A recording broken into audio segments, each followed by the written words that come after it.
What's up mga kap? Kumusta po kayo? Ayan, welcome to Pinoy Canada Immigration live streaming here in When in Halifax YouTube channel and Facebook of YouTube channel, When in Halifax YouTube channel and When in Halifax Facebook. Ayan. So ayun mga kap, we are just waiting for Miss Mel. But before we start our live streaming, I just want to invite you, mga kap, to join our Facebook group. It's Pinoy Canada Immigration Forum. So if this is your first time to join our live streaming, napadaan lang kayo o na-invite kayo, I highly recommend to join Pinoy Canada Immigration Forum. Ayan, nagdadala na tabi ako, Kap, sabi ni The Cure. So, shout out to all Bicolanos that are watching right now. Alam ko mga Kap, everyone are panicking, everyone are worried about the nCoV virus. Pero sabi nga natin, our dream must go on. Tuloy-tuloy sa mga pangarap nating makapunta dito sa Canada. And despite of the pandemic na nangyayari dito sa ating kung saan buong mundo, we will continue to share information. We will continue to share information about Canada because sabi nga niyan, pangarap natin makapunta dito, walang makakahadlang. Ayan, di ba? So anyway, mga Kap, so we would like also, before we go to our Q&A question, I would like to invite you also to share this video to your friends, to your loved ones by making a watch party. Kasi sabi nga natin, sharing is caring. Sabi ni Maple Dream, ayan, talagang Maple Dream. Maple Dream, good evening, Kap. Joey, aga mo ha. Salute to your dedication. Ayan, maraming salamat. Alam, kung if you're following me, mga Kap, on my Facebook, alam mo kung saan ako galing. So if you alam mo kung saan ako galing, please comment it below. And right now, wala pang masyadong enough na tulog.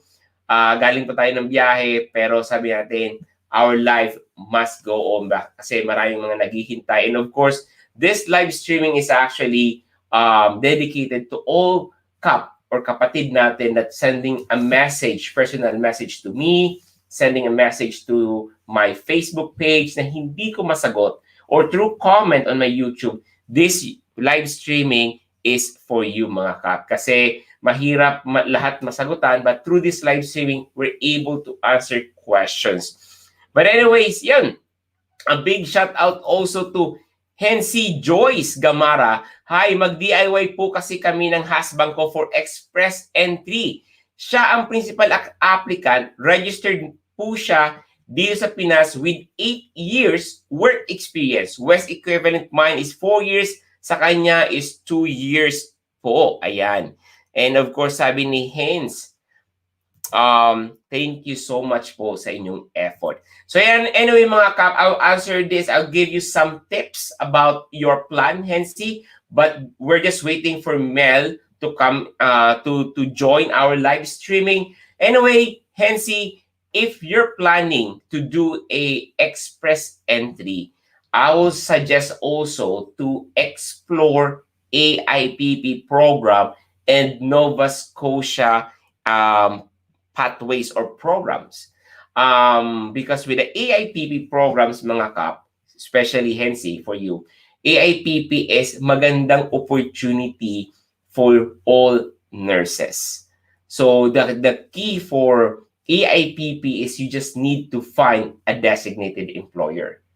With the express entry, it's good that you already have a WES, you already, I think you already have an English test. Try to check your CRS score. So in applying for Canada immigration, in applying for Canada, in choosing for best pathway, the first thing that you need to do is to check your CRS score. Pag medyo may laban yung CRS score mo, then that's the time you do or mag-focus ka sa express entry. Ayan si Miss Mel. Pero kung medyo malabo yung CRS score mo, then try to check other PNP programs. Ayan. So ayan, maraming mga questions. So keep on asking because mga Kap, this live streaming is for you mga kap. So without your questions, without your clarification, walang hindi mainit yung pag-uusapan natin. So make it hot topic mga kap by asking questions, sharing insights, and of course, sharing this video to your loved ones, to your friends, because sharing is caring. Ayan mga kap. So Miss Mel is already here, and of course, before we start our live streaming, I highly recommend mga kap to subscribe to our channel when in Halifax. Miss Mel, welcome! Ayan, Miss Mel, welcome to you. Hello, everyone! Hello everyone. Kumusta, Miss Mel? Medyo malamig ulit ngayon dito. Actually, di ako lumabas ng bahay buong maghapon kasi nga medyo malamig. Ako naman, alam mo naman, ay galing biyahe. Medyo lobat ako, Miss Mel. 12 hours, 16 hours drive going to Quebec, Montreal, and then pabalik is nag-stop over ako ng Quebec city, then balik dito. So yun, medyo pagod sa biyahe, but then live streaming must go on mga kap. So yun, kahit Kamusta ang weather sa Quebec? Malamig. And then surprise kami kasi dito nag-snowstorm after a day na wala na yung mga snowbank. So feeling namin spring na dito sa Halifax. Pero sa Quebec, hanggang bubong yung snowbank. Oh, really? Yeah. So I have video mga kaps. So sabi ko, Jess, napakaswerte natin. Nasa Halifax tayo. Malamig. Malamig sa Halifax. Pero once you're in Quebec, mas feel ko yung lamig. Kasi somehow may psychological part yung nakikita mo yung mga yelo sa gilid. True. Diba? So, tapos yan, medyo, messy kasi yung snow, yung tubig, yung putik. So, yun. Medyo, na-miss ko agad yung Halifax. So, I always say, bias talaga, I love Halifax. Halifax tayo mga kap. So, if you're planning to migrate in Canada, go to Halifax. Ilalaban mo ba yung Edmonton, Mel? Oo naman, pero hindi ngayon kasi kahit ako sumusuko ngayon That's no. Based from your experience, ano yung pinakamalamig na temperatura? Naranasan ko yung almost 50. Siguro mga 46. Wow. Tapos, that feels like nasa 46 siya. Oh, grabe. So talagang, actually, pagka ganun naman, ang maswerte lang is yung mga employer ko dati, nagpapauwi sila ng maaga. Kasi nga, sobrang lamig. As in, ang sinusukuan ko nun yung sasakyan ko kasi pagka mainit pa, makulit din ako Pagka mainit pa, lagi ko sinasabi, hindi okay lang yan, sa susunod na ako magpapalagay ng remote starter. Pag malamig na? 46 na, sinabi ko na magpapalagay ako Hindi naman ako magpapalagay. So, ayun. Yun lang naman. Pero, naranasan ko siya siguro sa loob ng pag-stay ko ng Edmonton. Naranasan ko siya dati 6 years ago. Tapos, etong past 2 winter, etong year na to at saka yung last year, medyo malamig dito. Sa akin naman, ang pinakamalamig sigurong na-experience ko, feels like -20. Pero mahangin. Yun lang yung difference. Normal namin dito. Oo. Yun ang normal niya. So, sa Halifax na kayo. Yeah. Dito hindi malamig. Edmonton, ang pinakamalaking mall sa buong Canada. Yun. Madaming. Pero actually, ako kasi laking probinsya talaga ako. Hindi naman probinsya. Naga City is not that province. Sakto lang maliit na city. So, hindi ganun ka-busy compared with Manila. So, Halifax is perfect for me. Kasi, hindi talaga ako malag Manila And wag Manila din ako, siguro vacation lang for few months. Pero, ayoko talaga magstay or wala akong chance na magstay dyan na matagal. So, anyway, sa Halifax, I feel at home. Parang Naga City lang. Pagpunta ko ng Montreal, sabi ko, oh no, this is a big city na parang Metro Manila. Yung traffic, yung gitgitan. Correct. Feeling ko wala ako sa Canada. Yung difference lang, yung English yung naririnig mo sa French. Pero yung traffic, yung busina, yung may mga dumi-dumi din. Pero hindi ganun Filipino. Hmm? Maraming Filipino. Wala, hindi kasi ako may naglakad talaga, to be honest, hindi ako naglakad masyado because alam mo naman yung sitwasyon. So, hindi, yung mga pinunta lang namin, yung appointment ko lang, and then konting, lang, open area, pero hindi kami pumunta sa marami. Just to, keep safe. Pero wala akong nakitang masyadong Filipino. Pero sabi ko kay Jess, babalik tayo for, alam mo yung ikot-ikot pa. Pero yun, hindi, maraming French eh. Yes. Mahiraming French. May mga nakausap ako, pinaka-challenge talaga is maghanap ng trabaho because most of employers, they preferred yung French. At least basic. At least you're able to communicate. So actually, it's a good choice talaga sa akin to be here in Halifax kasi nga English talaga. Yes. How about sa inyo, Mel? French ba din ba or talaga English? English. Actually, dito naman, mas marami kasi ang Pilipino. So, karamihan, pag naglakad ka sa labas, magstay ka maglakad sa labas within 10 minutes, pupusta ko sa'yo 100%, imposibleng di ka makakita ng Filipino. Makakakita ka ng isa o dalawa. Actually, kalahati ng 10. So, mga 5 kagad makikita mo. Imagine. Lahat ng mga establishment, imposibleng walang Filipino. Walang Pilipino. Dito, it starts now, I think 2016, wala ako masyadong nakita. Two reason kung bakit wala, hindi ko alam yung mga pupuntahan dito. Yung 2016, kasi kakarating ko lang yung 2016. Tapos, konti lang talaga nakikita ko sa mall na nag-work. Pero now, sobrang dami. As in, sobrang dami na. Siguro pumunta ka sa mall dito sa Halifax, may makikita kang Pinoy, isa o dalawa na nag-work or minsan nag-shopping. So yun, marami na din. Padaming-padami na din. So baka next na kami. Because of the EIPP. Ayan, dumadami. So anyway, mga kap. Magkakaroon ng Jollibee. Yan, baka kami na din. Sana po.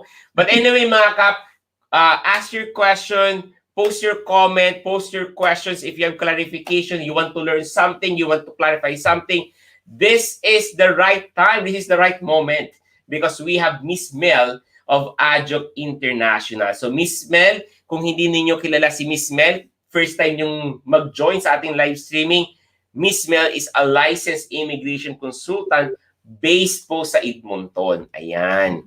So Miss Mel, tell us more about yourself. Ano yung mga service na pinoprovide ni Adjoc International? Karamihan po ng mga program ng immigration, ginagawa po namin at Adjoc International. If you're gonna look for me doon sa list ng immigration consultant, my company name is registered under Adjoc Immigration Consultancy Services. Bakit po kami nagpapakilala as Adjoc International? It's because my head company is corporated po.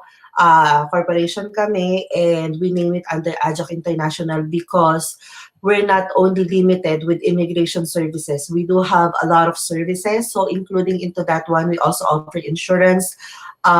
We are also an RCMP accredited fingerprinting agency.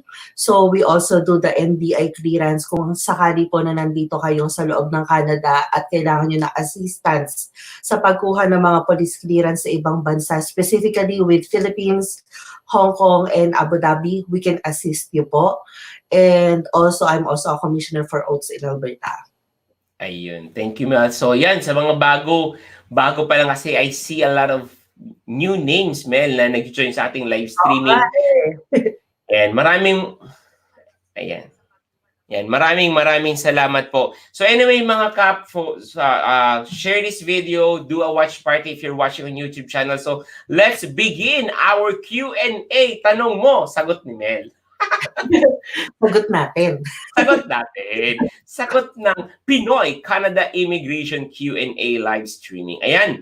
Sabi ni Cure, nagdadala na po tabi ako, Kap, from Bicol Secures. Ibig sabihin, nanonood na daw siya. Ayan. Salamat. And we have, nakikilala ko dito si The Cure. Maple Dream, good evening. Kap Joey, aga mo. Salute to your dedication. Kahit po walang tulog, nandito po tayo para po sa inyo. Ngayon ka lang talaga dumating? Yung kararating ko lang, nag-jacket lang ko. Hindi, joke lang. Kanina po. The other Ah, day po. Mm. ako naman, Ano? kararating mo lang? Hindi, kanina lang, na umaga. 4 a.m. Oh, To be wow. exact. Oo. Nakapagpahinga ka na ba? Nakapagpahinga na kayo? Alam mo naman tayo, hindi tayo nagpapahinga eh. Kuratsa tayo. Hindi, joke lang. Work at home ako dito ako sa bahay. So, dito lang ako nagtrabaho. So, mga siguro 9, mga 11. Nag-work na tayo dito sa harap ng computer. So, yan. Si Hensi Joyce Gamara, hi po, mag-DIY po kasi kami ng husband ko for express entry. Siya po ay principal applicant, registered nurse po siya sa Pinas. With 8 years work of experience, West equivalent mine is 4 years, sa kanya is 2 years po. In regards to the express entry, always check kung ano muna yung CRS score mo. Yes. Para at least alam mo kung ano ang laban mo sa express entry. Yes. Always remember kung ano, lagi kang maging updated kung ano yung pinaka-lowest score doon sa mga recent draws. Doon ka magkakaroon ng idea kung possible bang makakuha ka ng invitation to apply.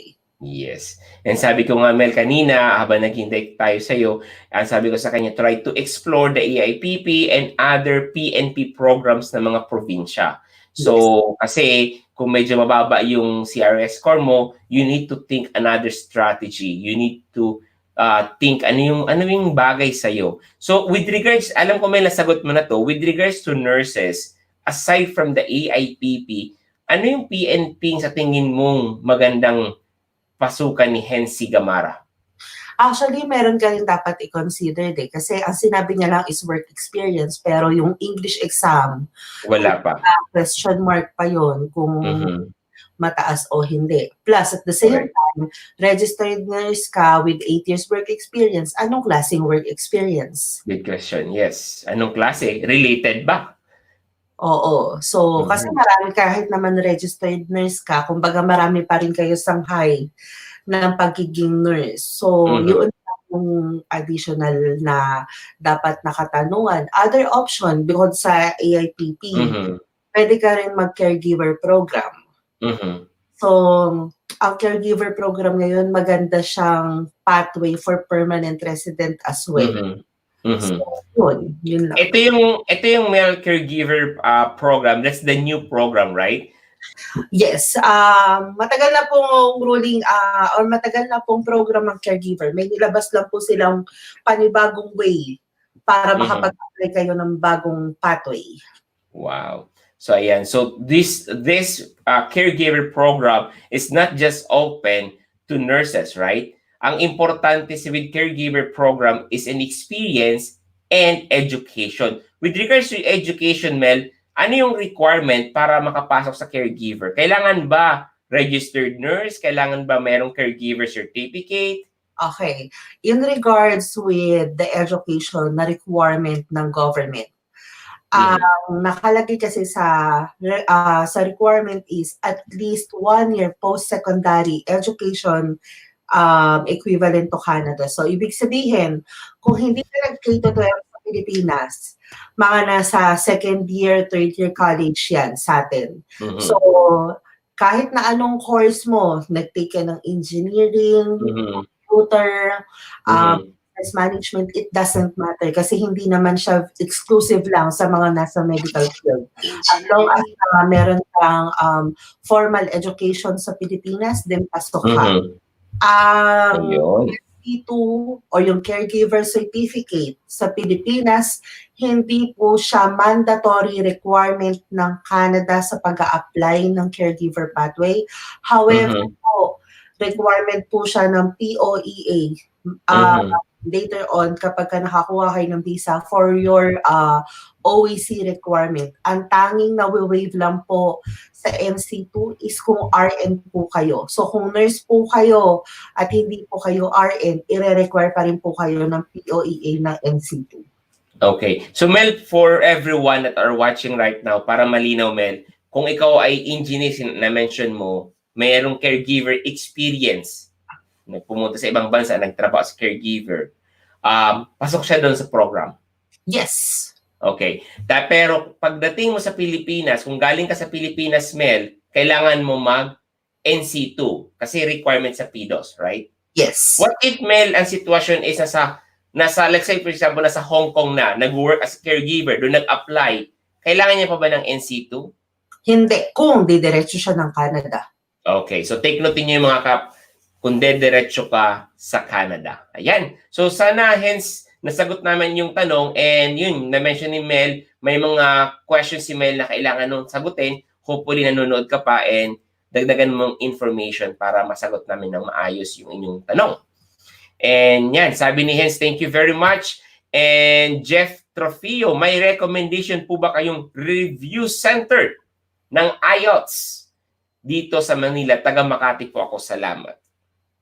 Actually, kung ako tatanungin, wala ako maire-recommend na review center kasi hindi ako aware kung ano yung mga review center, to be honest, sa Pilipinas ngayon. Ang lagi ko lang naririnig is yung Niners. Pero akong, kumbaga, sa pagkakaalam ko, sila yung pinakamalaking review center sa Pilipinas. Wala ba si AJOC International, AJOC IELTS Review Center? Wala po. Wala! Ano sabihin mo soon? Ikaw ba magtuturo? Ay, Diyos ko, wag po kayo makapaturo sa akin. Kung nagturo, baka magsibag sa akin tayong lahat, problema yan. Hindi, Mel. Ano yun? Ano pinakasabi mo? Anong sikat? Niners? Niners yun, lagi ko na. Sa atin, Mel naman, 9 takes. 9 takes to get 9. Joke lang mga kap. But anyway, ako, wala din pa ako personally kilalang review center. Pero I will suggest, based from my experience, is to do a self-review. Kasi yung IELTS, practice talaga siya eh. Practice talaga. Malaking factor, siguro mag-review center ka for your first time, kung first-timer mo, kasi tuturo dun sa iyo yung technique, especially for writing. But the rest, practice, especially speaking and listening. With listening and speaking, hindi yan matuturo within a month or 3 months review. No.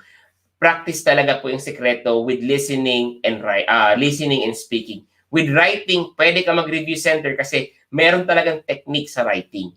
Pero with regards to review center, wala po tayong marirecommend. Actually, kung ang gusto ni Jeff is talagang mag-review center, my second suggestion is i-post mo dun sa group natin. Yes. Baka sakaling marami ang mga member natin na nag-review center. At least makakuha ka ng recommendation from them. That's good. Yeah. Tito Jeff, the best way talaga is join Pinoy Canada Immigration Forum.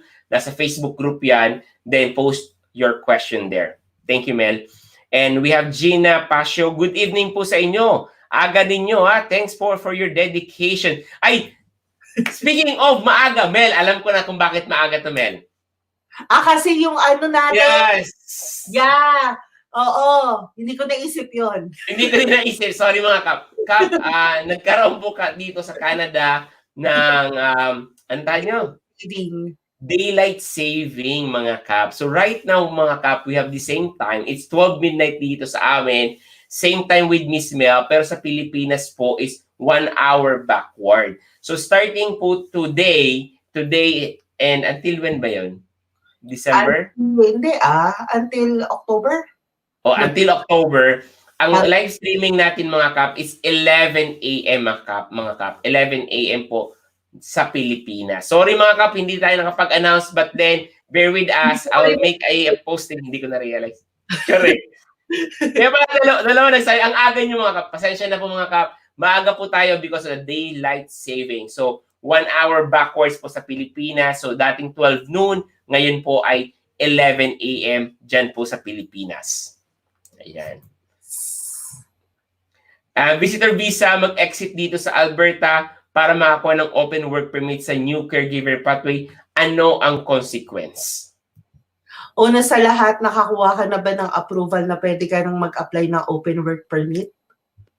Kasi kung po pwede naman na, then definitely, hindi yan yung katulad ng klase ng ibang mga open work permit na basta ka lang mag-show up sa border at mag-a-apply ng open work permit. Okay.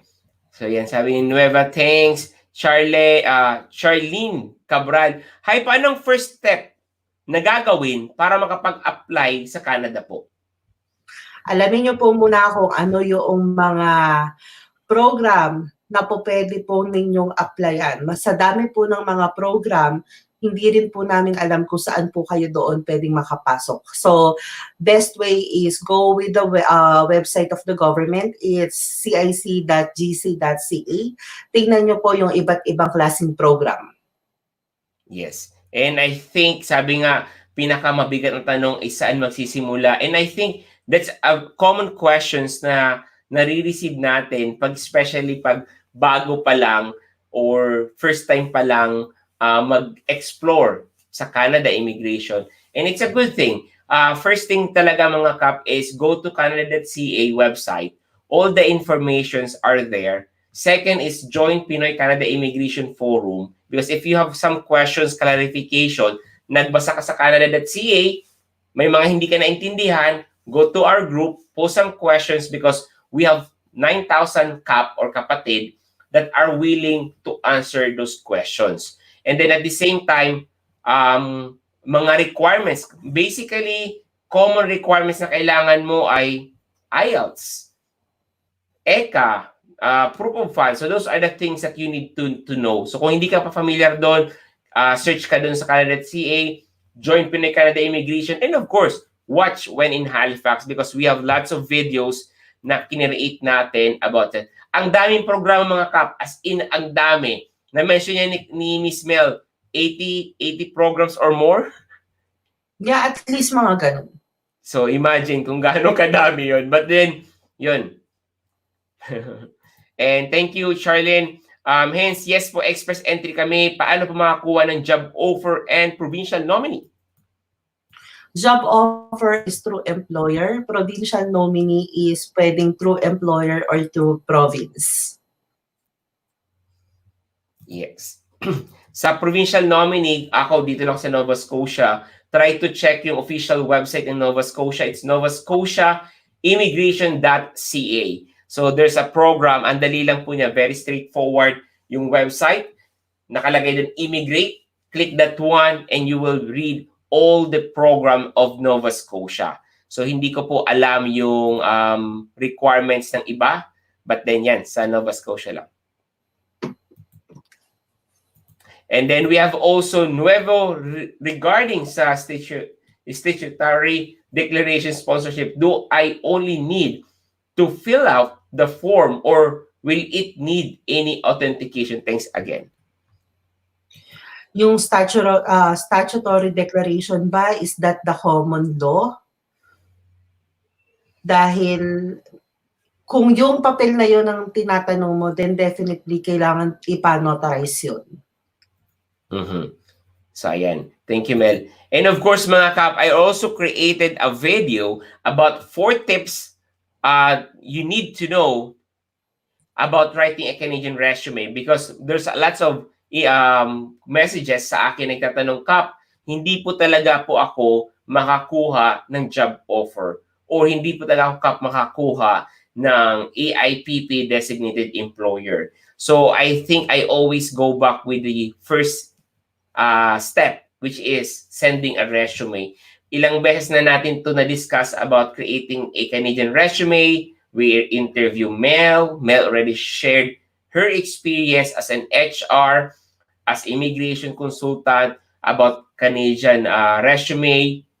We have also interviews. Ang dami. But then, mga kap, check the video kasi malaking tulong itong mga tips na binigay ko on how to write a Canadian resume. So, ayan, we have Hensi sa ENT and cosmetic surgery po. Si husband for 8 years, Mel, sabi niya. Usually, pagka kasi ganyan, depende rin yan sa ina-applyan mo eh. Kung nag-a-apply ka sa mga employer at ang ina-applyan mo is yung mga operation nurse, then most likely medyo mababa yung chance na makakuha ka ng job offer. That's not because doon sa experience o kasi dito kasi pagka mga ganong position, kailangan mo na rin na maging licensed or registered nurse dito sa loob ng Canada. Correct me if I'm wrong kasi mas kabisado ni Joey ang kalakaran ng mga nurses, yung buong proseso ng mga nurse kasi dahil sa nurse din. Kumbaga, I'm just talking about yung immigration part only. Yes. Pero yun yung nakikita ko na common kung nag-a-apply ka tapos ganyan yung experience mo. Although talagang maganda yung experience kung nasa hospital at nasa mga operating nurse. However, kung nandun yung i-a-apply mo dito, then naghahanap ka ng employer ng job offer, then most likely nagre-require din sila ng license as a registered nurse din dito sa Canada. Yes. Tama ba? And yes. Yes, Mel, sabi nga natin, a registered nurse or nurses ay regulated profession, so hindi ka talaga outright makakapag-practice ng nursing dito sa Canada, especially sa Nova Scotia. So ako mga kap, i-clarify ko lang, ang pag-uusapan natin kung ako magre-refer nurses is Nova Scotia. Because every provinces, they have their different regulation, the different way of registration. So yun, dito sa Canada, dito sa Nova Scotia, ang process is usually, sa lahat naman pala, NNAS. NNAS is the first step. Kasi yung NNAS is para siyang ECA din sa immigration. Sa immigration, para mapatunayan, para matimbang yung inyong education sa Canada, kailangan mo ng ECA. With nursing, NNAS. Para timbangin din yung education mo, work experience mo sa Canadian nurses. So, kailangan mo ng NNAS. Ang tanong, common question to Mel kailangan ba ng NNAS pag-apply sa immigration? So, hiwalay po yun. Kasi hindi po kailangan sa immigration yung NNAS. NNAS sa nursing registration yan. Pwede ba mag-process ng immigration without NNAS? Definitely, kasi hiwalay po talaga yun. Pero pag pinag-uusapan naman yung CCA or Continuing Care Assistant dito sa Nova Scotia, kailangan po yung NNAS kasi yun ang unang tinatanong, based yun sa personal experience ko, unang tinatanong ng employer. Nag-process ka na ba ng NNAS mo?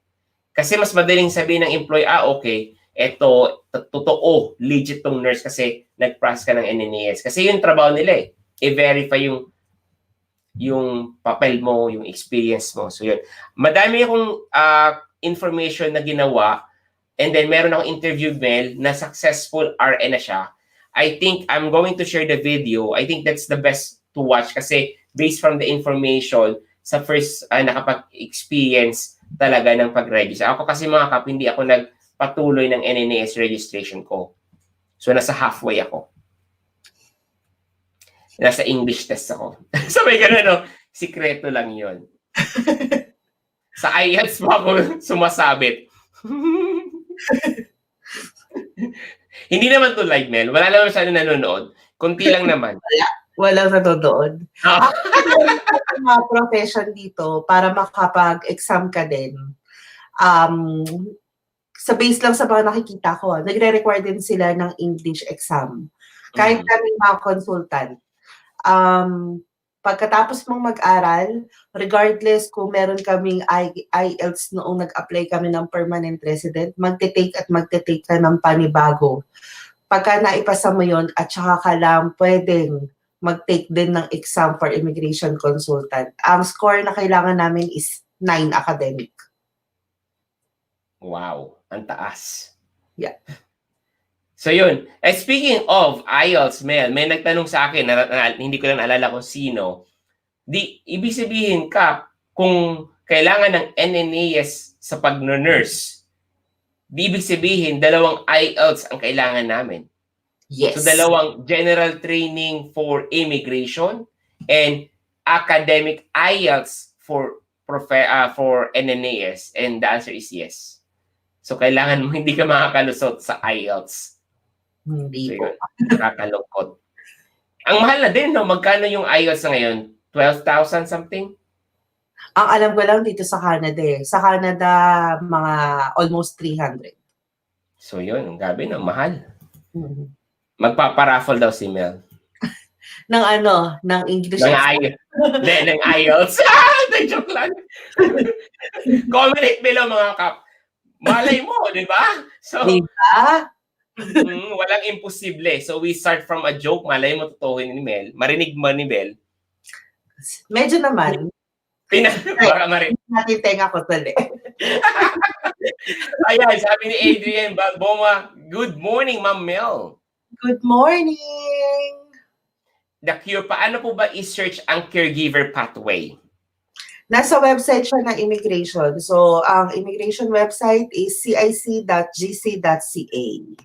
Yes. And I think The Cure tried to search the When in Halifax video, live interview with Miss Mel kasi gumawa kami ng live streaming about caregiver pathway. So, kung hindi mo mahanap, comment ka or message me para mailagay, ma-share ko sa iyo yung link. We have Adrian Balboa. I'm Adrian sa Japan. Salamat pong marami po akong natutunan nung nag-set po ako ng appointment nung March 3. Thank you po uli and God bless. Salamat, Adrian. Oo, nalala kita. Kilala kita. Ayan. So, ayan, ang kagandahan with Miss Mel is one of the services ni Miss Mel, correct me if I'm wrong, Miss Mel, is that if ever you decide na, let's say for example, nanghihinimbang ka pa ng anong program or saan, hindi mo pa alam kung saan, I think, Mel, you have a consultation, right? Yes. Iniisa-isa ko po lahat ng mga program ng Canada para at least alam nyo kung saan doon kayo magfo-focus. Kumbaga, it doesn't necessarily mean naman po na nag-consultation kayo sa akin. It means kukunin nyo po ang services ko. Hindi po ganun. Kumbaga, kayo rin po ang magde-decide nun, pero walang pwersahan, walang, kumbaga, yun. Yun. Ano po yung word? Yun. Yun. But ang ano dun is, pwede ka for consultation, di ba? Yes. Parang doktor, no, Mel? Pwede magpa-check up, pero hindi kailangan pa-opera agad. Yes. Ang ganda ng example ko. Produkto po ito ng walang tulog pa. So anyway, sabi ni Kirk, can you please give guides to enlighten regarding caregiver pathway? Thanks po, Miss Mel and Cap Joey. Actually, go to the When in Halifax na group. May masisearch naman dun kagad yung caregiver na ginawa natin video from before, right? Yes. So bigyan natin ng idea si Cure, and I think caregiver pathway, ang pinaka-best na tatandaan lang natin, experience. You have experience. Ilang taon, Mel?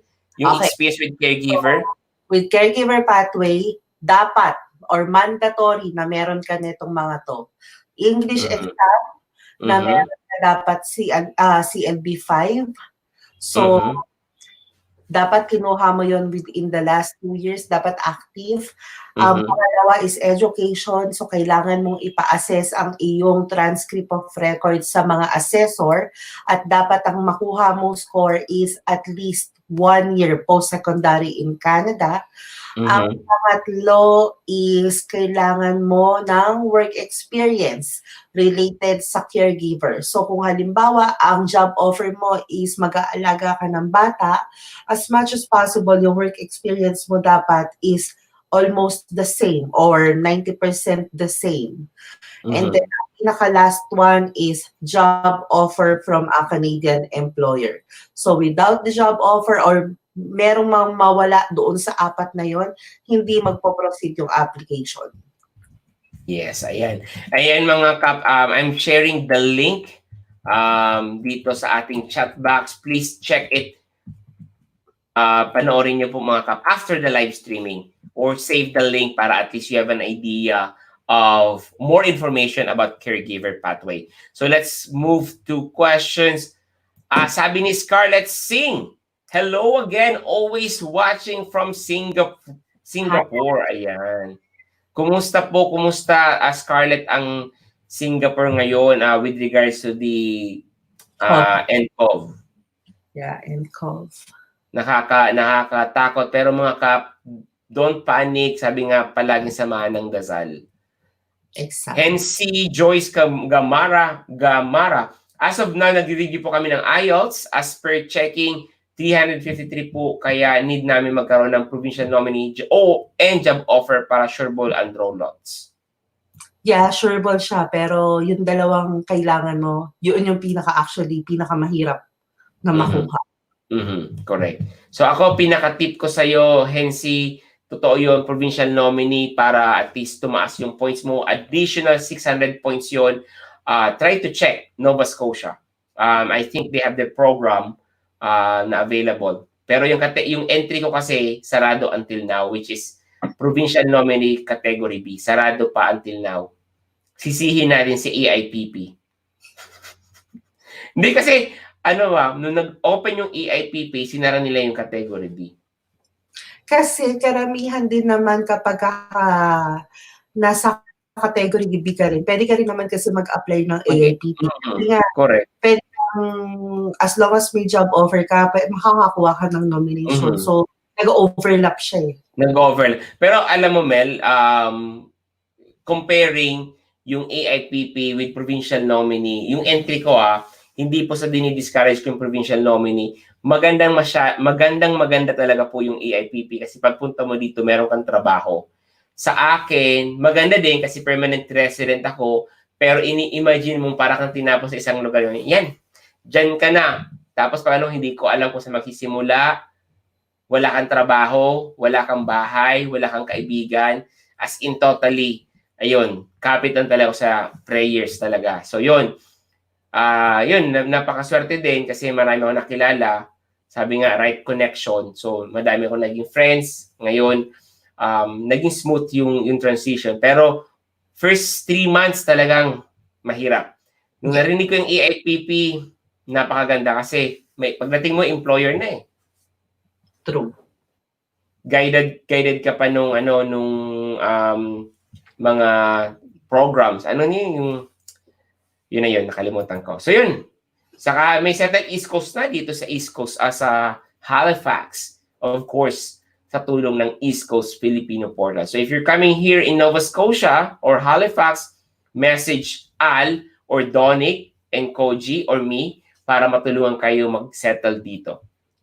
So we have Diane Zabala, 5 years staff nurse experience, registered nurse po ako. Ano pong best way apply po dyan? Anong program? Thanks po. Ano pong dapat target na IELTS din po? Yung target na IELTS, depende rin yan kung ano yung program na a-applyan mo. So, kung ano yung the best way, ang una sa lahat is check kung ano yung CRS score mo. Pagka malapit siya doon sa lowest score, which is 472, then I suggest go with that pathway, taasan ng husto ang English exam. Pero kung halimbawa, other program, ang minimum lang is 5. Sorry. Nagbabasa kasi ako. Pero anyway, for registered nurses, sabi nga natin, try to explore talaga yung other pathway, try to check other provinces kung ano yung mga PNP program. And tama yun. Alamin mo muna yung CRS score mo kasi malay mo, mataas pala yung CRS score mo. Malay mo, kaya mo naman perfectin yung IELTS score. And always remember mga kap, kung bata ka pa, try mo to check CRS score mo kasi yan yung mga yung edad ang hindi nababago eh. Yung IELTS, pwede mong baguhin yan eh. Take ka lang ng take, basta mapera ka, take ka lang ng take para kasi mong patasin. Pero yung edad, hindi mo mababalik. So, if you're thinking now, do it now kasi sayang ng edad eh. Yes. So, malaking factor yung edad with regards sa CRS score. So, yun. Sa IELTS, pwede mong ulitin eh. Sa education, pwede din, pero it takes time eh. Yes. At saka kapag nag-aaral ka pa ulit. So, karamihan kasi, pagka mababa yung score at mababa yung score nila at na-meet na nila yung highest ng IELTS pero hindi pa rin yung desired score, ang next doon is yung education. Pero always na tatandaan mo din. Pagka nag-aral ka ulit, tumaas ang education mo, bumaba naman ang score mo for English. So, kailangan i-balance out mo din. So talagang you need to create a strategy kung ano talaga yung magandang gawin with your situation. Kasi every situation is different, mga kap. Hindi pwedeng application ni Juan, application din ni Pedro. So every scenario is different. So at least now we're giving you idea. Ano yung best pathway para sa'yo? Try to explore the AIPP. Try to explore the provincial nominee. And then with the express entry na mention ni Ms. Mel, consider mo yung CR score mo, the different factors. Edad, IELTS, education. So yun. Pero for me, ako kasi sasabihin ko talaga ay AIPP kasi ang dami kong nakilala, Mel, na successful silang maging permanent resident through AIPP. Pero actually, 50% or 40% are student pathway, nag-aral sa Ontario, hinire ng isang company dito sa Nova Scotia, and then ang pasok nila is AIPP program. Yes. Ganun yung step-by-step process. Ang AIPP, hindi siya magpo-proceed kung wala kang employer. Not unless nag-aral ka sa Nova Scotia. Sila lang yung merong exemption na hindi mo kailangan ng employer at makakapag-apply ka ng AIPP. Pero dahil kung gagawin mo siya para sa mga working pathway, kailangan mo ng employer to support your application. Yes. Kailangan mo ng designated employer, mga kap. So that's the challenge. Pero challenge lang yan, mga kap. Push lang ng push kasi pag nakahanap na kayo ng employer, it's a gold mine. Sobra. Saka mababa yung proof of funds with the EIPP compared with the express entry. So yung maraming factors. We already discussed this. But if you have question more about EIPP, feel free to ask question. Because this live streaming is for you, mga kap. We have NC pricing din po kami ng proof of funds next week. Ano po kayong maganda? We have our money na kaso dapat ba unti-unti namin maglagay sa bank? Good question. Nasa sa inyo naman yan eh. Right now kasi, magpo-process pa lang kayo ng express entry. Wala pa naman kayong invitation to apply. Yes. So, mag-uumpisa lang ang process lahat, yung talagang process with the immigration once na meron kayong invitation to apply. Kung nasa filing pa lang kayo ng express entry, hindi pa po yan application. So, yun. Kasi parang ang tanong niya, Mel, may bank account, okay lang po ba buong ilagay ko yung pera? Hindi ba magkakaproblema dun sa immigration? And ang sabi mo naman, hindi mo magkakaproblema kasi wala ka pang on process eh. Yes. Kasi hindi pa nagsisimula unless meron ka ng invitation to apply. Exactly. Yeah. Pero halimbawa, Mel, gawin natin yung scenario. May invitation to apply na ako, yung proof of funds ko, konti pala, biglang may pumasok na malaking pera. Let's say, ang requirement sa akin is 23 Canadian dollars. Mayroon ako invitation to apply.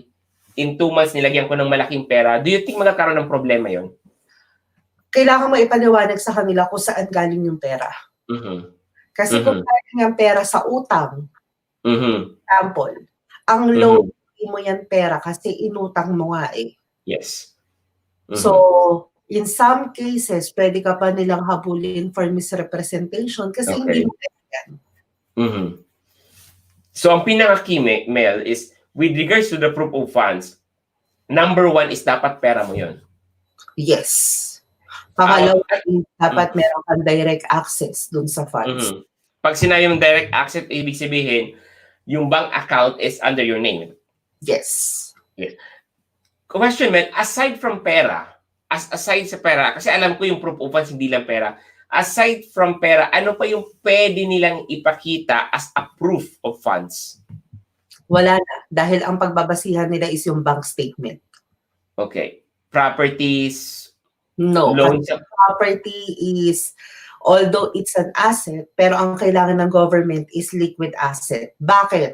Kasi once na pumasok kayo ng Canada, kailangan nyo ma-provide sa government na kaya nyo pong kumbaga mabuhay doon sa first few months. Kasi gaya nga ng pagpunta ni Joey dito, pagpasok niya ng Canada, wala pa siyang trabaho, wala kang bahay. Isipin mo kung ang meron ka is titulo ng lupa. Hindi mo naman pwedeng withdrawin yung pera from the titulo ng lupa at ibayad mo. Kasi benta pa, marami pang aasikasuhin ng mga documents. Hindi siya liquid. Is Pagpasok mo ng Canada, kung sa airport, sabihan ka ng officer na kung may access ka sa perang yan, withdrawin mo yung iba ngayon. Minsan ginagawa ng officer yon, pero very rare case. So kung hindi mo kayang i-provide Mhm. sa panahon na yon, paano ka makakasurvive sa loob ng Canada din? Mhm. It's a good. Yeah, yung proof of funds, sabi nga proof of funds parang sa word from the word itself parang ipapakita mo lang. But the reality mga kap, talagang magagastos mo yung mga kap unless otherwise meron kang pamilyang naghihintay dito sa Canada. Pero kung wala, talagang magagastos mo mga kap kasi saan ka kukuha ng pangbayad ng renta? Saan ka kukuha ng pagkain mo kung sa mga first 3 months mo wala kang trabaho? I'm talking about provincial nominee. So kasi provincial nominee, pupunta ka talaga dito as a permanent resident pero wala ka talagang trabaho. Wala Even kang bahay. Even with the express entry, totoo. So napakahirap pero because of the proof of funds, at least meron kang panimulang buhay. Tama ba? Yes. So yun. Tapos ang mahirap pa dito, based from our experience, malaking factors po ang credit score sa paghanap ng apartment. Napakahirap maghanap ng apartment. Meron akong ginawang video, Mel, actually, based from experience that we need to pay 6 months advance dun sa aming apartment because wala kaming record or credit score kasi bagong dating kami. Di ba? Actually, So, diyan, pwede kang magbayad ng 6 months.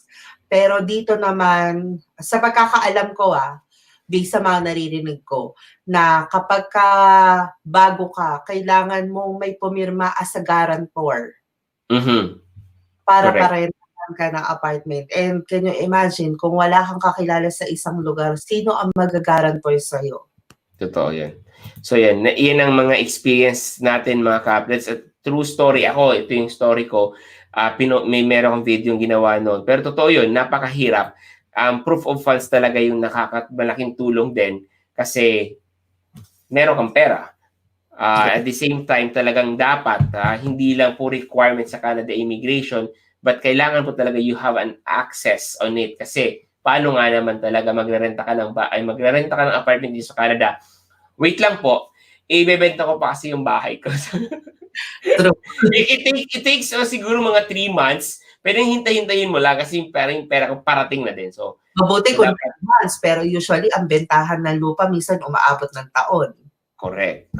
So, yun ang ano. At least, napag-usapan natin ang proof of funds. Very, very common questions natin yung proof of funds. Pinaka-key nga, sabi ni Ms. Mel, is you have an access on it. And then at the same time, kung merong papasok na malaking pera and questionable, you need to prove it na talaga saan galing yung pera. Yung mana ba, pwede ba yun? Oo. Mm-hmm. Kasi ang mana is, kung manang pera pag sa'yo, yun is pera mo na yun. Wala naman nakukuha nun kasi kaya ka nga nagkaroon ng perang ganon dahil nga namatay na. Okay. Kumbaga, so, yun. Ayan. So marami tayong mga pwedeng itanong mga kap. If you want to make a special segment regarding proof of funds, feel free mga kap to comment on this live streaming so that we can share more information about the proof. Kasi malaking discussion ito. So let's go to Ruben.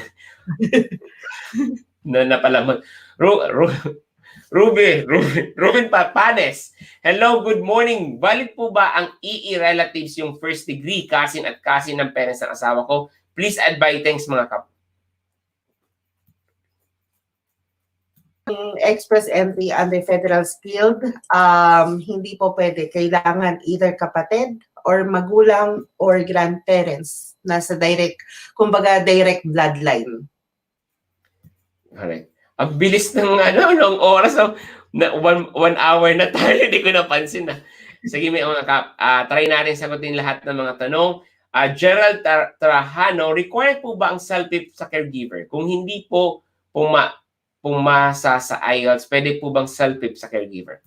Dalawa lang po ang tinatanggap na English exam ng government. It's either IELTS or self-pip. Kaya po, kung papapansin niyo po, karamihan po ng sinasabi natin sa lahat ng mga nagtatanong is IELTS because karamihan, most likely, nasa ibang bansa pa sila at may mga bansa na hindi widely available ang CELPIP. Pero kung nasa lugar ka na available ang CELPIP, so it's up to you. Kung alin doon ang pumasa, then yun yung ipasa mo. Yes. And ang CELPIP is, I think, available sa Pilipinas. And I Yes. heard a lot of good feedback from CELPIP. It's easier compared sa IELTS. And again, it's a person to person. Depende po yan sa tao. Yes. The key for IELTS is practice. Dapat English tayo, Mel, eh. Talagang practice siya. So, dapat English tayo. Ha? Yeah. Dapat English tayo dito para practice. Tapusin na natin ito. Tapusin na natin yung live streaming. Sayang. Tapusin na natin yung live streaming. English pala tayo dito. Joke lang. Sir, good day. Nung nagtanong ko lang po kasi yung pamangking ko po is flight na itong March 27. Pwede po bang makauwi ng Pinas kasi ikakasal siya ng April? Pwede po ba siyang makabiyahe po uwi po galing Abu Dhabi? Regarding with that question, always makipag-ugnayan po kayo sa mga airline o sa travel agent na nag-aasikaso ng inyong mga flight dahil mas alam po nila kung ano yung mga restriction. Kumbaga tayo kasi since more on nasa immigration tayo papunta ng Canada, ang lagi natin dinidiscuss dito. In some cases kasi marami na silang nilalabas ngayon ng mga travel van. So, travel ban. So, mas updated ang mga travel agent. Yes. And I think because of the situation ngayon, medyo mahirap pag-usapan kasi it's always changing eh. Yes. Malay yung sabi nyo ito, na-announce namin pwede or hindi, then later they will change. And I think that's the good thing. Connect to the airlines, connect to your booking, kung meron kang booking. They're the best person to answer your questions. Tita Albansi. Yes. Ayan. BS Accountancy and Accounting Technology graduate po ako sa Pinas with 4 years equivalent sa ECA, no work experience. Ano pang magandang gawin para makarating sa Canada? Pwede kang mag-student pathway. At depende rin yan kung ano yung trabaho mo ngayon. Baka mas possible na makakuha ka ng LMIA or ng nomination based sa trabaho mo, hindi based dun sa tinapos mo. Okay. Thank you, Mel. We have also, Sir, good din po, pwede po bang, sorry, nabasa ko na to. Sabi ni Via Atienza, Marie Divino, manood ka daw po. Karina Cabigon, ask ko lang about AIPP 4032, teaching job po. Pwede po ba mag-apply sa school? Specific to PI through online lang, hindi walk-in. Depende po yan dun sa mismong employer. Kung ang employer po is tumatanggap ng online, why not?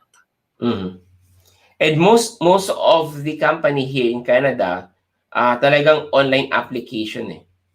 Yes. Sabi ni Cure, na-save ko na po Cap Caregiver Pathway video. Thanks po. Good morning mga Caps watching here in Dubai. Bonnie Cubillas, shout out to you.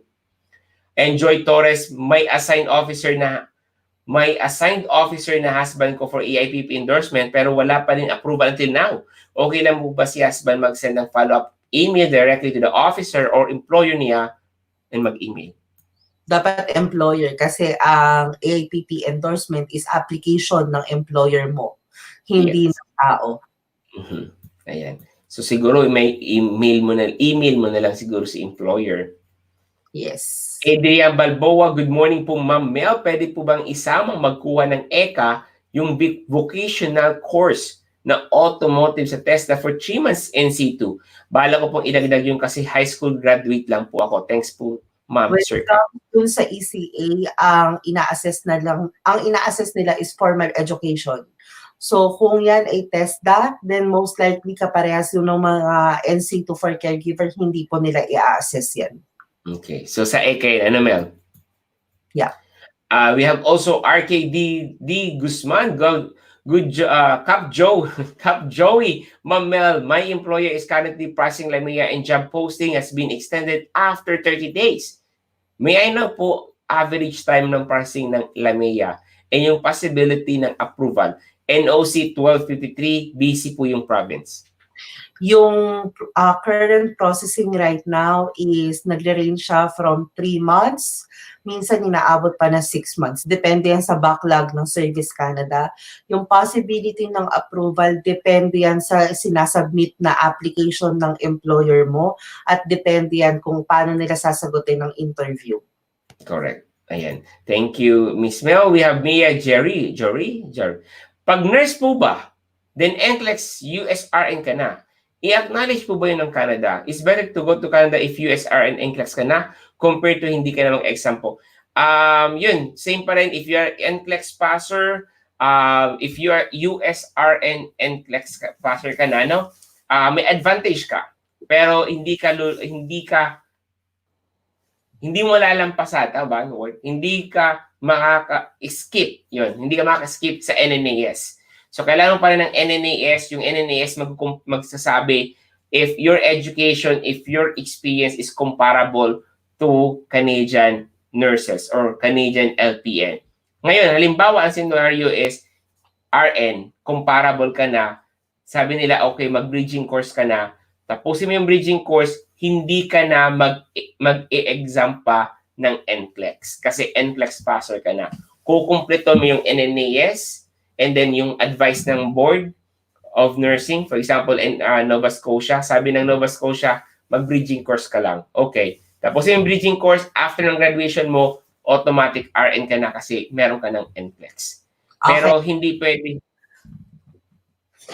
Sige lang. Ay, kailangan sabi nga. So yun, hindi siya automatic na nag-apply ka ng Canada Immigration, meron kang NCLEX, pagdating mo dito, RN ka na, hindi po. Madagdagan ko lang, when it comes po sa pagiging USRN, kung ang tanong nyo po is regarding sa immigration, wala po siyang kinalaman. Correct. So yun. Thank you very much, Mel. Thank you, Mia, for your questions. And I think I already have a video about this. Please watch When in Halifax video. Mia Jer. Sorry. Nabasa ko doon. Joy Torres, thank you po. The cure question po kay Miss Mel. Presently po, andito ako sa ibang bansa working as a staff nurse. Kung mag-apply po ba ako as a caregiver pathway, posible po ba from here, diretso to Canada? Thanks. Yes. At yun po ang, kumbaga, mas may edge yun. Kasi karamihan ng mga employer dito, ang hinahanap nila is worker na wala sa Pilipinas because of the POEA requirements. Ayun. Kasi alam din ng mga employer na mas mabilis, no? Yes, kasi yung pag-asikaso ng Polo OEC, it will take about, kung mabilis, 2 to 4 months. Wow. At kailangan ka na ng employer mo, then definitely kailangan na nila na as much as possible, hindi mo na pagdaanan. Ayan. So, yan. This is the last question that we have. Ang bilis ng oras. Grabe din natin napansin, Mel. We have Che Mar. Hello, Sir Cap and Ma'am Mel. What if may ongoing na process ng visa mo tapos nagpakasal ka? Magkakaroon ba ng problema sa application? Yes, pwede siya magkaroon ng problema. Pero para maiwasan yung ganong issue, right after ng kasal mo, i-update mo ang government na kasal ka na ngayon. Ayan. So, paano niya i-update yan, Mel? Through online? Yes, kailangan niya sabihan yung officer kung sino man na nag-aasikaso ng papeles. Ayun. So, yun. Pero Mel, para sa safe side, ano yung magandang gawin if ever?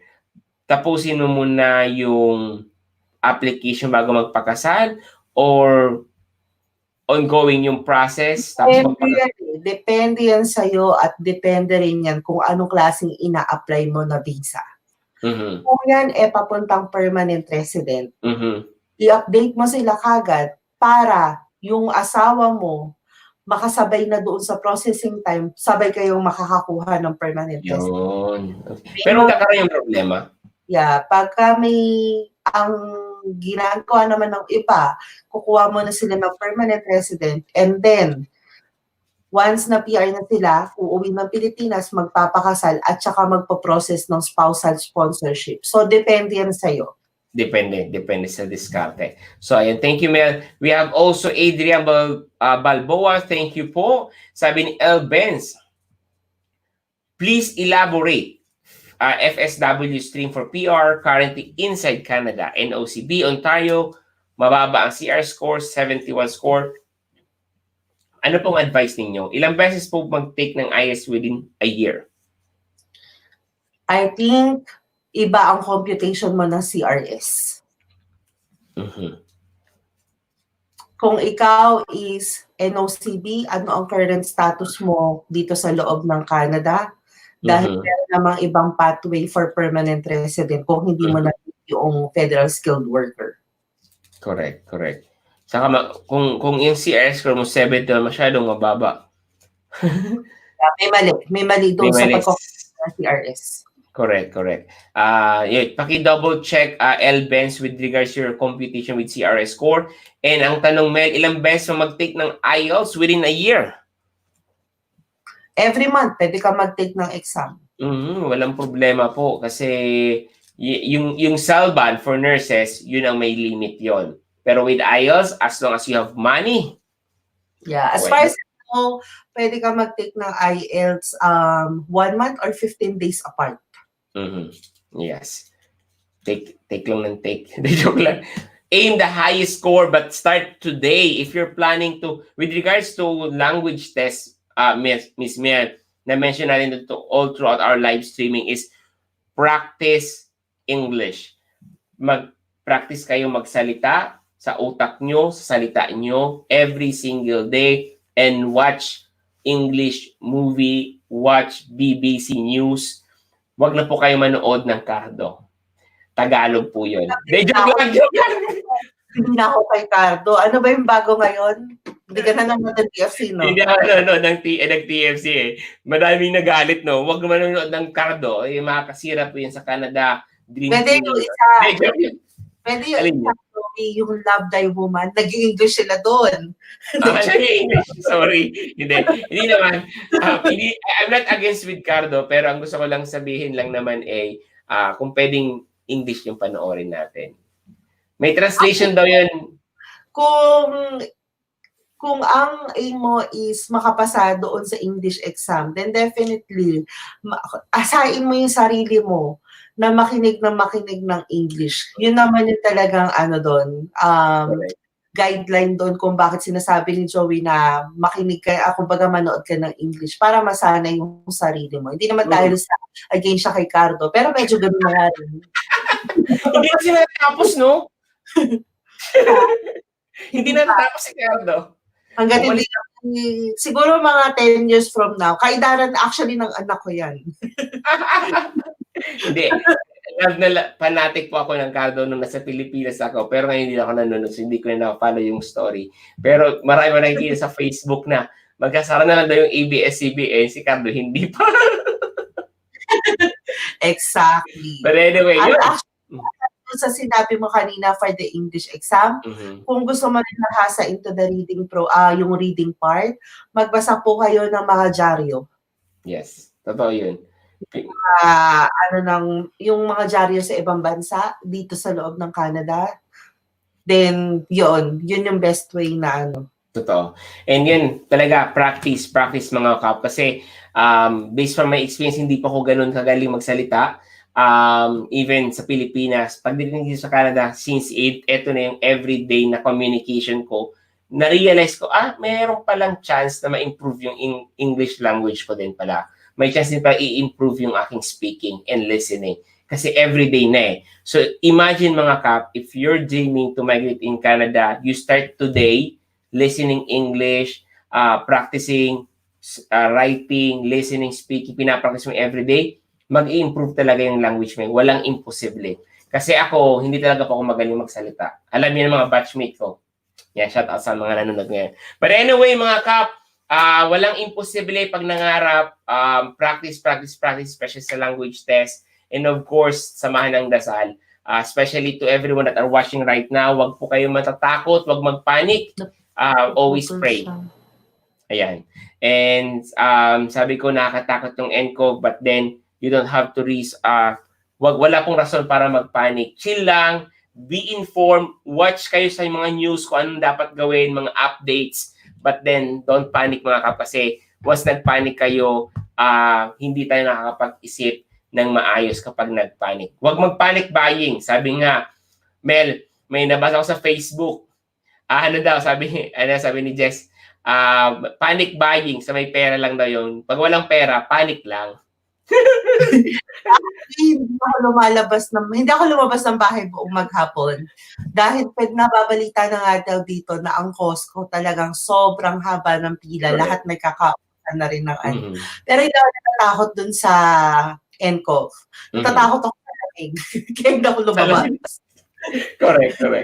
Ako naman, sabi ko, since alam na rin sa healthcare, alam mo rin dapat mong gawin, and advise yung mga nakaka-post na wash your hands, talaga, yun ang siguro gawin mo. Kahit walang NCOV, yun talagang dapat mong gawin, na maghugas ng kamay, and syempre, as much as possible, sa hygiene talaga. But anyway, mga kap, hindi to NCOV live streaming. This is a Pinoy Canada Immigration Forum. So maraming salamat sa pag-tune in. And of course, we're creating a more content for you together with Miss Mel. So abangan niyo yan mga kap. And watch all the videos that we created for you mga kap. We have videos about AIPP, caregiver, my pathway. If you want to know my pathway, I have a video about it. I have a live vlogs, mga buhay Canada namin dito sa Halifax with my family. So if you want to have idea or to be inspired, ano yung life namin dito, watch our vlogs and join Pinoy Canada Immigration Forum, because it's a bigger community na, kasi nasa 9,000 na. And then it's a healthy community because we're helping each other and we believe in one thing: sharing is caring. Ayan, Miss Mel. Gaya na sinabi ni Joey, sinabi niya naman na lahat. I would like to take this opportunity naman para mag-thank you sa lahat ng effort ni Joey para mag-initiate ng mga live stream every Friday. So, salamat Joey. Kumbaga maraming naaabot itong ginagawa natin at lumalaki pa po tayo. So, keep sharing sa mga kaibigan niyo po na nagnanais pumunta ng Canada, and also join our group. At kung meron pa po kayong mga tanong, feel free po na i-post doon at marami pong sumasagot doon sa ating grupo.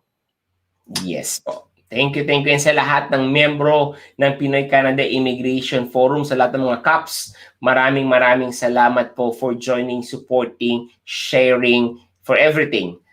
Because without you mga kap, wala din yung Pinoy Canada Immigration Forum, and wala din po tayo ngayon. Maraming salamat mga kap. See you in our live streaming Pinoy Canada Immigration Forum. Merong change of time because of daylight saving. So in Philippines, it will be Saturday 11 a.m. morning mga kap. So same time dito sa Canada, sa Pilipinas, may change of time. Yes. Thank you mga kap. Bye-bye. Bye-bye.